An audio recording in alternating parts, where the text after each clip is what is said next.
નમસ્કાર વિદ્યાર્થી મિત્રો, કેમ છો? ચોથા ચેપ્ટરનો આજે 19મો લેક્ચર છે. ગયા લેક્ચરમાં આપણે દહન અને ઓક્સિડેશન બે પ્રક્રિયાઓ ભણ્યા.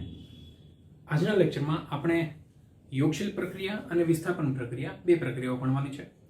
કાર્બનિક સંયોજનોના રાસાયણિક ગુણધર્મો ટોપિક ચાલે છે.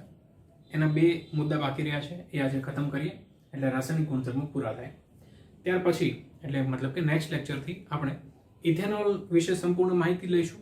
ત્યાર પછી ઇથેનોઇક એસિડ વિશે સંપૂર્ણ માહિતી લઈશું, એસ્ટર કઈ રીતે બને એ, અને ત્યારબાદ સાબુ અને ડિટર્જન્ટ એના વિશેનો ટોપિક ભણીશું એટલે આપણું ચેપ્ટર પૂરું થાય. ચેપ્ટરના અંત તરફ આપણે જઈ રહ્યા છીએ ત્યારે આ બધી વાત છે. તો જોઈએ આજે યોગશીલ પ્રક્રિયા. હવે યોગશીલ પ્રક્રિયાના નામમાં જ એનો અર્થ છુપાયેલો છે. જો કે તમે યોગશીલ પ્રક્રિયા લગભગ પહેલા ચેપ્ટરમાં ભણી ચૂક્યા છો. યોગ મતલબ કે એડ થવું, બે વસ્તુ ભેગી થવી, એને કહેવાય યોગ થવું. બરાબર. યોગશીલ પ્રક્રિયામાં શું થશે? મેઇનલી તો બે તત્વો ભેગા થતા હશે, આવું કંઈક હશે. બરાબર. અને એક વસ્તુ બનતી હશે. બે વસ્તુ ભેગી થઈ અને એક વસ્તુ બને, આવું કંઈ ફોર્મેટ હોય તો એને કહેવાય યોગશીલ પ્રક્રિયા. બરાબર. પ્રક્રિયાના અલગ અલગ ટાઈપ હોય છે. તો જો એવી ટાઈપની પ્રક્રિયા હોય કે જેમાં બે પ્રક્રિયકો ભેગા થઈ અને એક નિપજ બનતી હોય તો એવી પ્રક્રિયાને યોગશીલ પ્રક્રિયા કહી શકાય. તો એવું જ કંઈક આ પ્રક્રિયામાં છે, પણ આ પ્રક્રિયા છે કાર્બનિક સંયોજનની. બરાબર. તો એ યોગશીલ પ્રક્રિયા ભણતા પહેલા આપણે એક વ્યાખ્યા ભણી લઈએ, એ છે ઉદ્દીપકની વ્યાખ્યા. હવે ઉદ્દીપકની વ્યાખ્યા પણ તમે લગભગ 9મા ધોરણમાં પણ ભણી ચૂક્યા છો, 10મામાં પણ ભણી ચૂક્યા છો, છતાં પણ એક વખત યાદ અપાઈ દો, થોડી અલગ રીતે છે. ઉદ્દીપક કોને કહેવાય? તો કે ભાઈ એવો પદાર્થ કે જે પ્રક્રિયાને અસર પહોંચાડ્યા વગર પ્રક્રિયાને અલગ અલગ દરથી, મતલબ કે અલગ અલગ વેગથી આગળ વધારે તેવા પદાર્થને ઉદ્દીપક કહે છે. ફરીથી, એવો પદાર્થ કે જે પ્રક્રિયાને અસર પહોંચાડ્યા વગર પ્રક્રિયાને અલગ અલગ દરથી આગળ વધારે, પ્રક્રિયાનો દર હોય ને કે કેટલા મિનિટમાં પ્રક્રિયા પૂરી થાય, એ પ્રક્રિયાનો દર કહેવાય, મતલબ કે રેટ કહેવાય, કેટલા રેટની પ્રક્રિયા છે એમ. તો એ પ્રક્રિયાને અલગ અલગ રેટથી આગળ વધારે તેવા પદાર્થને ઉદ્દીપક કહેવાય. દાખલા તરીકે અહીંયા જે ઉપયોગ થવાના છે એ ઉદ્દીપકો નિકલ અને પેલેડિયમ. આમ તો ઘણા બધા ઉદ્દીપકો આવે, અલગ અલગ પ્રક્રિયા માટે અલગ અલગ ઉદ્દીપકો હોય છે. ઉદ્દીપક શું કામ વાપરવાનો હોય? તો કે ભાઈ પ્રક્રિયાને ઝડપી બનાવવા માટે, અથવા તો એ પદાર્થની હાજરીમાં જ પ્રક્રિયા થાય. એ પદાર્થની હાજરી ના હોય તો પ્રક્રિયા થાય નહીં, એટલા માટે ઉદ્દીપક વાપરવાનો હોય છે. એક અલગ બીજી વ્યાખ્યા એવી પણ છે કે જે પદાર્થ પ્રક્રિયામાં ભાગ લેતો નથી પરંતુ એ પદાર્થની હાજરીમાં પ્રક્રિયા થાય એવા પદાર્થને ઉદ્દીપક કહેવાય. દાખલા તરીકે બ્રાહ્મણ, દાખલા તરીકે ગોર મહારાજ. તો ગોર મહારાજ છે એની હાજરીમાં લગ્ન થાય છે. જે પદાર્થ પ્રક્રિયામાં ભાગ લેતો નથી, એ પ્રક્રિયામાં આગળ ક્યાંય ભાગ લેવા નથી આવતો, પરંતુ એ પદાર્થની હાજરીમાં પ્રક્રિયા થાય છે, એવા પદાર્થને કહેવાય ઉદ્દીપક. બરાબર. એ વ્યાખ્યા પણ છે. પણ અહીંયા બીજી વ્યાખ્યા ભણવાની છે કે એવો પદાર્થ કે જે પ્રક્રિયાને અસર પહોંચાડે વગર પ્રક્રિયાને અલગ અલગ દરથી આગળ વધારે એવો પદાર્થને કહેવાય ઉદ્દીપક. ઓકે, તો વ્યાખ્યા સમજી ગયા. દાખલા તરીકે નિકલ અને પેલેડિયમ. યોગશીલ પ્રક્રિયા કોને કહેવાય? યોગશીલ પ્રક્રિયામાં એ છે કે જે રાસાયણિક પ્રક્રિયા દરમિયાન કાર્બનિક સંયોજનોમાં બીજો અણુ ઉમેરાવાથી નવું સંયોજન બને. જો અહીંયા એ છે, એક કાર્બનિક સંયોજન છે, એમાં બીજો નવો અણુ ઉમેરાય છે, એટલે આ બંને તત્વો ભેગા થઈ અને નવું સંયોજન બને છે. તો વસ્તુ એક જ છે, પણ પેલી વ્યાખ્યા થોડી અલગ હતી, આ વ્યાખ્યા થોડી અલગ છે. એટલે જો કાર્બનિક સંયોજનોની યોગશીલ પ્રક્રિયા પૂછે તો એમાં કમ્પલસરી કાર્બનિક સંયોજન શબ્દ આવવો જોઈએ. સમજી ગયા તમે? પેલી યોગશીલ પ્રક્રિયા સામાન્ય હતી, પહેલા ચેપ્ટર વાળી. આ ચેપ્ટરની જે યોગશીલ પ્રક્રિયા છે એમાં થોડું ખાલી વર્ડિંગ અલગ છે, શબ્દ અલગ છે. એટલે જે રાસાયણિક પ્રક્રિયા દરમિયાન કાર્બનિક સંયોજનોમાં બીજો અણુ ઉમેરાવાથી નવું સંયોજન બને તો તે પ્રક્રિયાને કહેવાય યોગશીલ પ્રક્રિયા. દાખલા તરીકે અસંતૃપ્ત હાઇડ્રોકાર્બન છે, અસંતૃપ્ત મતલબ કે ડબલ અથવા ટ્રિપલ બોન્ડ વાળો, એમાં પેલેડિયમ અથવા નિકલ ઉદ્દીપકની હાજરીમાં હાઇડ્રોજન ઉમેરાય અને સંતૃપ્ત હાઇડ્રોકાર્બન બને છે. આવી પ્રક્રિયાને કહેવાય યોગશીલ પ્રક્રિયા. આમાં સમજ નહીં પડી આ વાક્યમાં, અહીંયા સુધી સમજ પડી ગઈ હે ને? અસંતૃપ્ત હાઇડ્રોકાર્બન લેવાનો છે, મતલબ ડબલ કે ટ્રિપલ બોન્ડ વાળો હાઇડ્રોકાર્બન લેવાનો છે. નિકલ અથવા પેલેડિયમ ઉદ્દીપકની હાજરીમાં પ્રક્રિયા કરવાની છે અને સંતૃપ્ત હાઇડ્રોકાર્બન મતલબ કે સિંગલ બોન્ડ વાળો બનશે. ઓકે. દાખલા તરીકે C ડબલ બોન્ડ C આ રીતે છે. હું અહીંયા એક H લખું, અહીંયા એક H લખું, અહીંયા એક H લખું, અહીંયા એક H લખું. તો હું અહીંયા H લખું કે CH3 લખું, કંઈ પણ લખું, તમને ફેર પડે. અહીંયા ડબલ બોન્ડ આવી ગયો ને, બસ, પ્લસ H2. હું અહીંયા R લખી દઉં, ચલો R. આર મતલબ કે આલ્કાઇલ સમૂહ. આલ્કાઇલ સમૂહમાં કોઈ પણ હોય અહીંયા, એનાથી તમને કોઈ ફરક પડતો નથી. અહીંયા હાઇડ્રોજન પણ હોઈ શકે, CH3 પણ હોઈ શકે, CH3 CH2 પણ હોઈ શકે, કોઈ પણ હોઈ શકે. તમારે આ ડબલ બોન્ડથી મતલબ છે.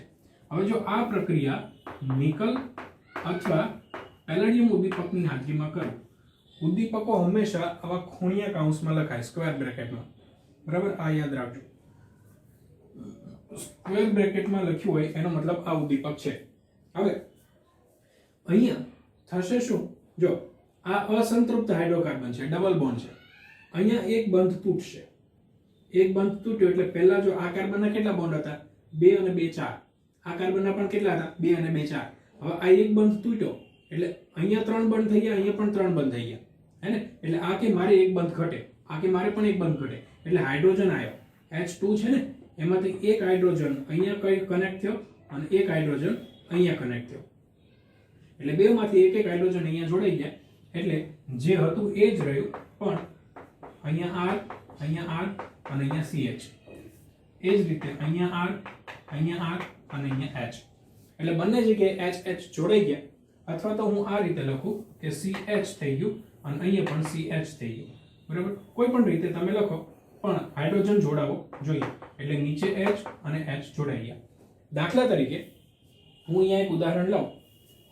એક ઉદાહરણ અહીંયા લઉં ઇથિનનું. ચલો, ઇથિન એટલે હું અહીંયા લખું C ડબલ બોન્ડ C, અહીંયા H, અહીંયા H, અહીંયા પણ H, અહીંયા પણ H. એટલે કે CH2 ડબલ બોન્ડ CH2. આનું નામ છે ઇથિન. ઇથિન.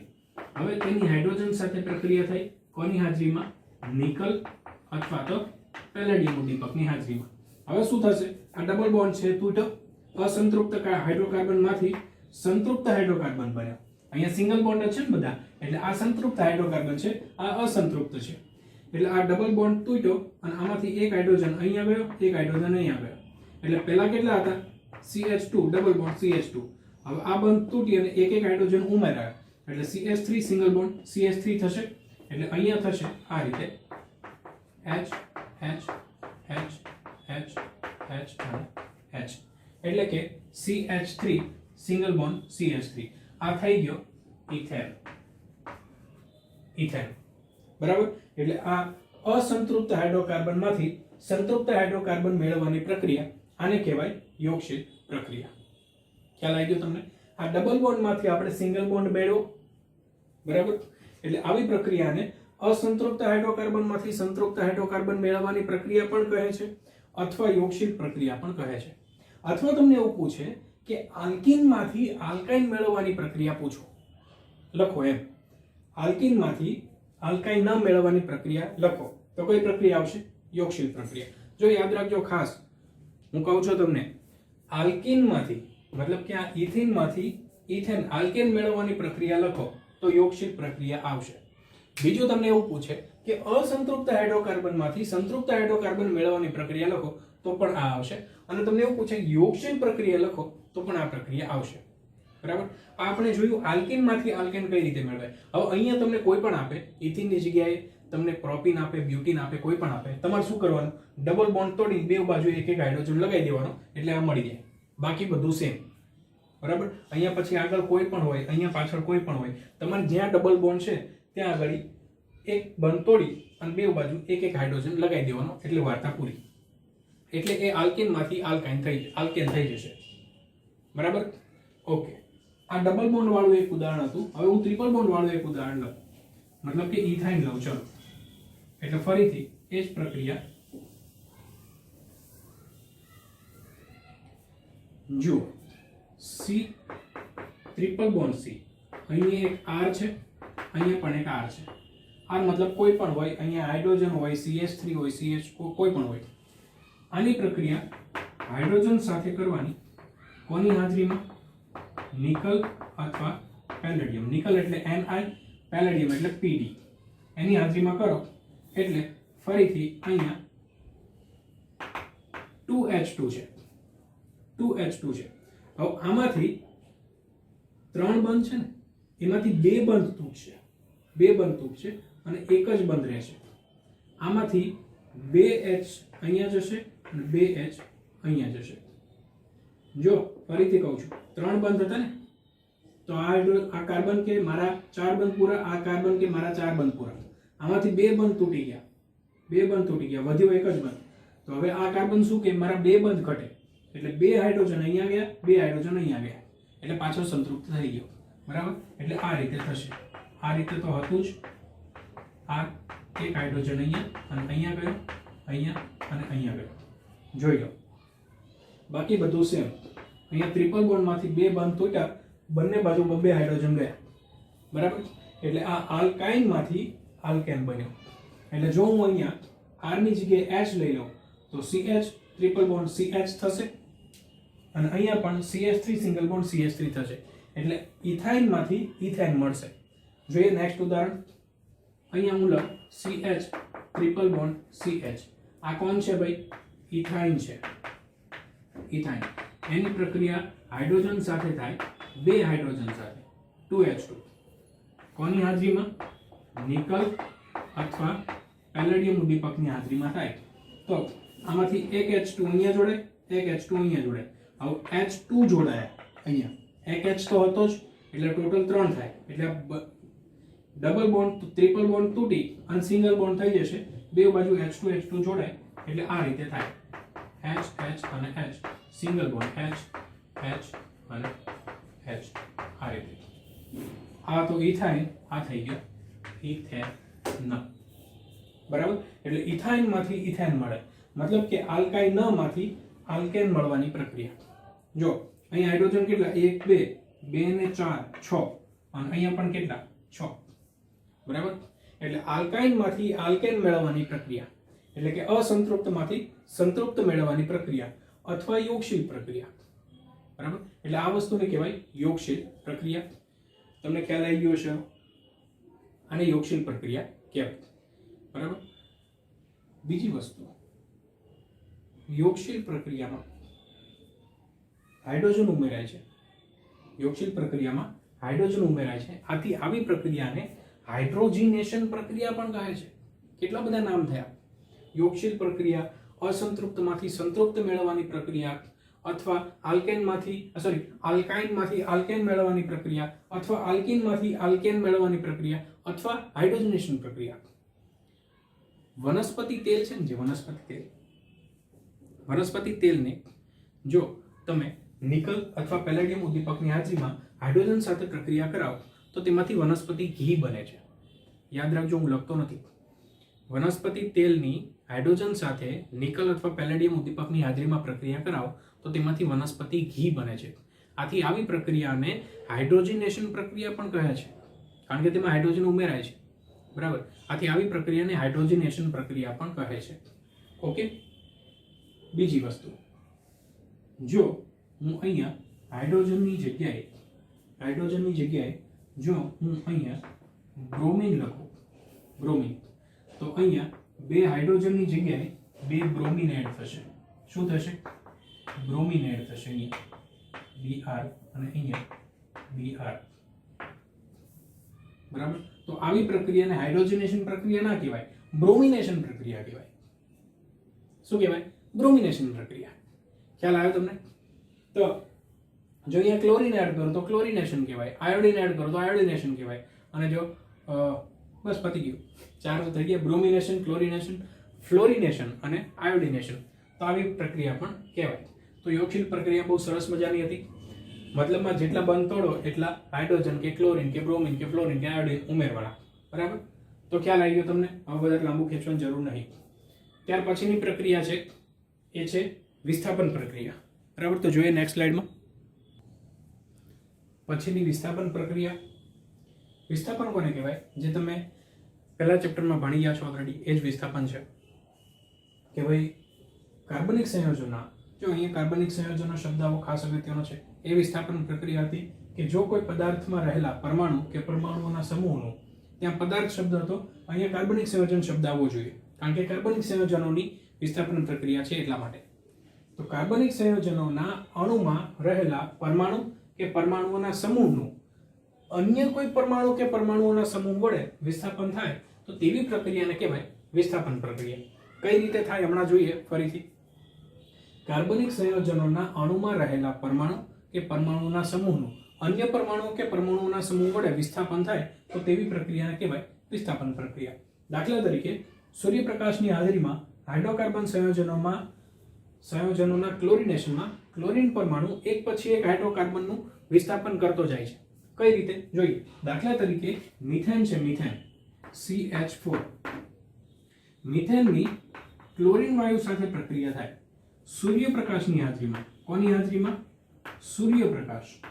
તો જેની હાજરી હોય તેને તમારે સ્ક્વેર બ્રેકેટમાં લખવાનું. એટલે અહીંયા મેં લખ્યું સૂર્યપ્રકાશ, કારણ કે આની હાજરીમાં પ્રક્રિયા થાય છે. તો અહીંયા સૂર્યપ્રકાશ એ ઉદ્દીપક બન્યો. સૂર્યપ્રકાશ એ ઉદ્દીપક બન્યો કારણ કે આ પદાર્થની અથવા તો તત્વની હાજરીમાં પ્રક્રિયા થાય છે. હવે અહીંયા શું થાય કે CH4, તો હું આને આ રીતે લખું, હાઇડ્રોજન હાઇડ્રોજન હાઇડ્રોજન હાઇડ્રોજન. આમાં બે ક્લોરીન છે ને, એટલે એક ક્લોરીન અહીંયા જાય અને હાઇડ્રોજન અહીંયા જશે. શું થયું? 4 હાઇડ્રોજન હતા, એમાંથી એક હાઇડ્રોજન અહીંયા ગયો અને એક ક્લોરીન અહીંયા આવ્યો. તો શું થાય? આમાં CH H H અને અહીંયા નીચે આવી જશે Cl. હવે અહીંયા બે Cl હતા ને, એમાંથી એક Cl અહીંયા ગયો, તો એક Cl તો વધ્યો અને એક હાઇડ્રોજન અહીંયા આવ્યો, એટલે અહીંયા થશે HCl, એટલે કે હાઇડ્રોક્લોરિક એસિડ. ખ્યાલ આવ્યો તમને? એટલે આ થઈ ગયું CH4 માંથી CH3Cl, એટલે આ હતો મિથેન અને આ થઈ ગયો મિથાઇલ ક્લોરાઇડ અથવા તો ક્લોરોમિથેન. મિથાઇલ ક્લોરાઇડ અથવા ક્લોરોમિથેન. બરાબર છે? ચાલ, સમજ પડી ગઈ. ક્લોરીન સાથે સૂર્યપ્રકાશની હાજરીમાં ક્લોરીન દ્વારા એક હાઇડ્રોજન પરમાણુનું વિસ્થાપન થયું, એટલે આવી પ્રક્રિયાને કહેવાય વિસ્થાપન પ્રક્રિયા. ફરીથી જો હું વ્યાખ્યા સાથે રિલેટ કરું તો કાર્બનિક સંયોજનોમાં રહેલા અણુની અંદર રહેલા પરમાણુ, એટલે આ મિથેન અણુ, એની અંદર હાઇડ્રોજન પરમાણુ, એનું અન્ય કોઈ પરમાણુ કે પરમાણુઓના સમૂહ વડે વિસ્થાપન થાય તો તેવી પ્રક્રિયાને કહેવાય વિસ્થાપન પ્રક્રિયા. દાખલા તરીકે મિથેનની સૂર્યપ્રકાશની હાજરીમાં ક્લોરીન સાથે પ્રક્રિયા થવાથી એમાંથી એક હાઇડ્રોજન પરમાણુનું વિસ્થાપન ક્લોરીન વડે થાય છે, આથી મિથાઇલ ક્લોરાઇડ બને છે અને હાઇડ્રોજન ક્લોરાઇડ વાયુ છૂટો પડે છે. આ જ વસ્તુ આની ફરીથી તમે પ્રક્રિયા કરાવો, એટલે કે CH3Cl આ હતો, પ્લસ આની ક્લોરીન સાથે પ્રક્રિયા કરાવો હજુ સૂર્યપ્રકાશની હાજરીમાં. તો શું થશે ખબર? હજુ અહીંયા 4 પરમાણુ હતા, એમાંથી 3 થઈ ગયા. હજુ આ ક્લોરીન શું કરશે? 3 પરમાણુમાંથી એક હાઇડ્રોજન પરમાણુ અહીંયા જાય, એક ક્લોરીન પરમાણુ અહીંયા આવે. હાઇડ્રોજન પરમાણુ અહીંયા ગયો, ક્લોરીન પરમાણુ અહીંયા આવ્યો. તો 3 માંથી 2 ક્લોરીન થઈ જશે અને ક્લોરીન એક હતો, સોરી 3 હાઇડ્રોજન માંથી 2 હાઇડ્રોજન થઈ જશે અને ક્લોરીન એક હતો, એમાંથી 2 થઈ જશે. તો શું થશે? CH2Cl2. બરાબર? જો બંધારણ લખું તો કંઈક આ રીતે થાય, CH અહીંયા અથવા તો ગમે તે લખો ભાઈ, કોઈ વાંધો નહીં. અહીંયા તો Cl હતો જ, અહીંયા પણ Cl આવી ગયું, અહીંયા H અને અહીંયા H, એટલે CH2Cl2 થશે પ્લસ HCl. અહીંયા તો મિથાઇલ ક્લોરાઇડ, આને કહેવાય મિથાઇલ ડાઇક્લોરાઇડ. શું કહેવાય? મિથાઇલ ડાઇક્લોરાઇડ. મિથાઇલ ડાઇક્લોરાઇડ. ડાઈ નો મતલબ થાય 2, એટલે 2 ક્લોરીન છે એમ. બરાબર? હજુ આની પ્રક્રિયા કરો, એટલે કે CH2Cl2 પ્લસ Cl2, આની પ્રક્રિયા કરો સૂર્યપ્રકાશની હાજરીમાં. ફરીથી તો શું થશે? 2 હાઇડ્રોજન છે, એમાંથી એક હાઇડ્રોજન છીનવી લેશે અને એના જગ્યાએ ક્લોરીન નાખશે, એટલે થશે CHCl3 પ્લસ HCl. આને કહેવાય મિથાઇલ ટ્રાઇક્લોરાઇડ. શું કહેવાય? મિથાઇલ ટ્રાઇક્લોરાઇડ. ટ્રાય એટલે 3, કારણ કે 3 ક્લોરીન છે. હજુ આની એક પ્રક્રિયા કરો, CHCl3 પ્લસ Cl2, એટલે સૂર્યપ્રકાશની હાજરીમાં સૂર્યપ્રકાશ દાદા હજુ શું કરશે? એક હાઇડ્રોજન છે એ પણ છીનવી લેશે અને તેના જગ્યાએ ક્લોરીન નાખશે, એટલે CCl4 પ્લસ HCl. ખ્યાલ આવ્યો તમને? હલો? એક હાઇડ્રોજન છીનવી લીધો, તેના જગ્યાએ ક્લોરીન નાખ્યો, ક્લોરીન 3 તો હતા, 4 થયા, એટલે CCl4. આને કહેવાય કાર્બન ટેટ્રાક્લોરાઇડ. કાર્બન ટેટ્રાક્લોરાઇડ અથવા મિથાઇલ ટેટ્રાક્લોરાઇડ. પણ મિથાઇલમાં હાઇડ્રોજન તો છે જ નહીં, એટલે મિથાઇલ કમ ન લખવાનું, એટલે કાર્બન ટેટ્રાક્લોરાઇડ. ઓનલી કાર્બન વધ્યો હવે. બરાબર? એટલે અહીંયા લખ્યું કે એક પછી એક હાઇડ્રોજનનું પરમાણુનું વિસ્થાપન કરે છે. પહેલા 4 હતા, એમાંથી એકનું વિસ્થાપન કર્યું, પછી બીજાનું વિસ્થાપન કર્યું, પછી ત્રીજાનું, પછી ચોથાનું. 4 હાઇડ્રોજનનું એક પછી એક વિસ્થાપન કરી અને ક્લોરીન પરમાણુ પોતાના દાખલ કરી દે છે. આથી ક્લોરીન પરમાણુ વડે હાઇડ્રોજનનું વિસ્થાપન થઈ જાય છે. આથી આવી પ્રક્રિયાને કહેવાય વિસ્થાપન પ્રક્રિયા. સૂર્યપ્રકાશની હાજરીમાં થાય છે. બરાબર, ખ્યાલ આવી ગયો? એટલે જો કોઈ કાર્બનિક સંયોજનોના અણુમાં રહેલા પરમાણુનું અન્ય કોઈ પરમાણુ કે પરમાણુઓના સમૂહ વડે વિસ્થાપન થાય તો તેવી પ્રક્રિયાને કહેવાય વિસ્થાપન પ્રક્રિયા. અહીંયા ક્લોરીનના ઉદાહરણ વડે આપણે ભણ્યા કે મિથેનના અણુમાંથી એક પછી એક હાઇડ્રોજન પરમાણુનું વિસ્થાપન ક્લોરીન વડે થાય છે. બરાબર, સૂર્યપ્રકાશની હાજરીમાં. તો અહીંયા વિસ્થાપન પ્રક્રિયા આપણે પૂરી કરીએ. તો આ સાથે જ આપણો કાર્બનિક સંયોજનોના રાસાયણિક ગુણધર્મો ટોપિક અહીંયા પૂરો થાય છે. નેક્સ્ટ લેક્ચરથી આપણે ઇથેનોલ વિશેની સંપૂર્ણ માહિતી લઈશું એક જ લેક્ચરમાં. તો મળીએ પાછા નેક્સ્ટ લેક્ચરમાં. ત્યાં સુધી ગુડ બાય.